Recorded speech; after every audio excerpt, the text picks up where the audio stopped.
বিষ্ণু বললেন ইন্নালিল জান্নাতি সামানিয়াতু আবাব, জান্নাতের ভেতরে দরজা হলো 8টা। মিনহা বাবুন ইউসাম্মা আর রায়্যান, 8টা দরজার মধ্যে স্পেশাল একটা দরজা আছে, দরজাটার নাম হলো রায়্যান। লা ইয়াদখুলুহু ইল্লা সাইমুন, রোজাদাররা ছাড়া কেউ রায়্যান দরজা দিয়ে ঢুকতে পারবে না।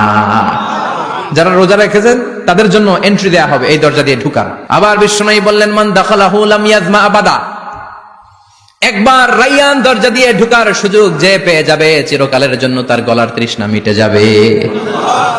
রোজা রাখলে গলায় তৃষ্ণা হয় না?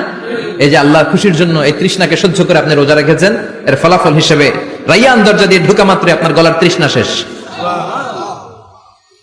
জান্নাতের 8টা দরজার কোন না একটা দরজা দিয়ে আমরা ঢুকবো। এখন এই দরজার সাইজ কতটুকু জানার দরকার আছে না নাই? বিষ্ণু বললেন ইন্না মিসরাইন মিন মাসারি'i জান্নাত মা বাইনা মাক্কা ওয়া হাজার, সৌদি আরবের মক্কা শহর থেকে বাহরাইন শহর যত দূর, জান্নাতের দরজাটা হবে তত দূর। আমাদের দরজা কয় ফিট বাই কয় ফিট হয় বাসার দরজাগুলো? হ্যাঁ, আল্লাহু আকবার। জান্নাতের এক একটা দরজা সৌদির মক্কা শহর থেকে হাজার হচ্ছে বাহরাইনের একটা শহর, এই দুই শহরের মাঝখানে যত দূর জায়গা, এত বড় জায়গা, সেই হিসেবে কয়েক কোটি লোক এক ধাক্কায় ঢুকবে। কয়েক কোটি লোক এক ধাক্কায় ঢুকে যাবে। চিল্লায় পড়েন আল্লাহু আকবার। আমরা যেন ওই জান্নাতের ভেতরে ঢুকতে পারি, একসাথে পড়েন আমিন। তবে জান্নাতের ভেতরে অনেকগুলো ক্লাস আছে, সব জায়গায় ক্লাস মেনটেন হয়, ঠিক কিনা? বড় স্যার, মেজো স্যার, ছোট স্যার, বড় হুজুর, মেজো হুজুর, ছোট হুজুর, business class, economic class, platinum class, হ্যাঁ, promo class, first class, second class, third class, last class আছে না নাই? জান্নাতের মধ্যে এরকম ক্লাস আছে। বিষ্ণু বললেন সবচেয়ে দামি ক্লাসের নাম হলো ফেরদাউস। ইদা সাআলতুমুল্লাহ ফাসআলুহুল ফেরদাউস, এজন্য আল্লাহর কাছে যখন জান্নাত তোমরা চাইবা, ছোটটা চাইবা কেন, বড়টা চাও, ফেরদাউস চাও। ছোটটা যাব না, কোনটা যাবেন? ইদা সাআলতুমুল্লাহাল জান্নাতা ফাসআলুহু আল ফেরদাউস, আল্লাহর কাছে যখন জান্নাত চাবা ছোটটা চাও না, বড়টা চাও। 8টা স্টেজ আছে জান্নাতে, এক একজনের আমল অনুযায়ী এই জান্নাতে ঢুকবে।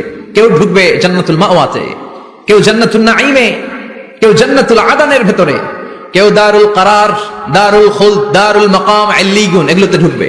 আমরা সবাই যেন জান্নাতুল ফেরদাউসের অধিবাসী হতে পারি। সূরাতুল মুমিনুনের শুরুতে আল্লাহ তাআলা মুমিনদের 7টা গুণের কথা বলেছেন। আল্লাহ বলেছেন উলাইকা হুমুল ওয়ারিসুন আল্লাযীনা হুম ইয়ারিসুনাল ফিরদাউসা হুম ফিহা খালিদুন। এই 10টা আয়াতের ভেতরে যেই 7টা গুণের কথা আছে, কোন ব্যক্তি, কোন মুমিন বান্দা যদি এই 7টা গুণ নিজের মধ্যে ধারণ করতে পারে, তাহলে বাবা মারা গেলে ছেলে যেমনি বাবার সম্পদের ওয়ারিশ হয়ে যায়, ওই মুমিন বান্দাগুলো জান্নাতুল ফেরদাউসের ওয়ারিশ হয়ে যাবে। আমরা জান্নাতুল ফেরদাউসে যেতে চাই। কোথায় যেতে চাই? কথা বলেন। আমরা জান্নাতুল ফেরদাউসে যেতে চাই। জান্নাতের মেহমান হয়ে যখন জান্নাতীরা যাবে, জান্নাতের জন্য ওয়েলকামিং রিসিপশন থাকবে। ফেরেশতারা ডাকে ডেকে রেড কার্পেট রিসিপশন, লাল গালিচার সংবর্ধনা দিয়ে জান্নাতীদেরকে একের পর এক ডেকে ডেকে পেছন থেকে হাঁকিয়ে হাঁকিয়ে জান্নাতের ভেতরে ঢুকাই দিবে। পড়েন সুবহানাল্লাহ। ওয়াসিকাল্লাযীনা ইত্তাকাউ রাব্বাহুম ইলাল জান্নাতি যুমারা হাত্তা ইযা জাউহা ওয়া ফুতিহাত আবওয়াবুহা وقال لهم خزنتها سلام عليكم طبتم فادخلوها خالدين। সুবহানাল্লাহ পড়েন। জান্নাতীদেরকে বিচার শেষে যখন জান্নাতে নেওয়া শুরু করবে, লক্ষ লক্ষ কোটি কোটি জান্নাতি জান্নাতের দিকে ছুটতে শুরু করবে। ছুটতে ছুটতে দেখবেন প্রধানমন্ত্রী যদি কোনো এলাকায় শুভাগমন করে, প্রধানমন্ত্রীর স্টেজে ওঠার আগে কয়েকটা গেট আছে না নাই? থাকে না? 3-4টা গেট থাকে। প্রথম গেট, দ্বিতীয় গেট, তৃতীয় গেট। তো জান্নাতীরা যখন জান্নাতের দিকে যাবে, ফেরেশতারা হাঁকিয়ে হাঁকিয়ে নিবে, চলেন চলেন জান্নাতে চলেন, কংগ্রেচুলেশন, সুস্বাগতম। তারা যেতে যেতে জান্নাতে ঢোকার পথে যে বড় বড় গেটগুলো থাকবে, এই গেটগুলো পাবে।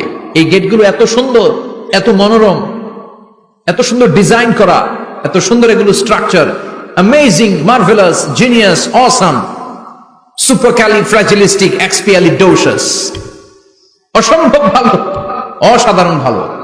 এক একটা গেট এত বিশাল। এই গেটগুলোর আশেপাশে বিশাল মরুদ্যান, বিশাল বাগান, বিশাল ফুলের বাগান, বিশাল খাওয়া দাওয়ার ব্যবস্থা। এই সুন্দর দৃশ্য আর চাকচিক্যময় জায়গা দেখে জান্নাতীরা মনে করবে এটাই জান্নাত।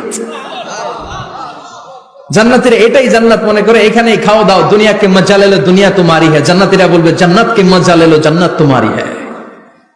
জান্নাতীরা বসে ওখানেই খাওয়া দাও শুরু করে দিবে। ফেরেশতারা বলবে এটা জান্নাত না,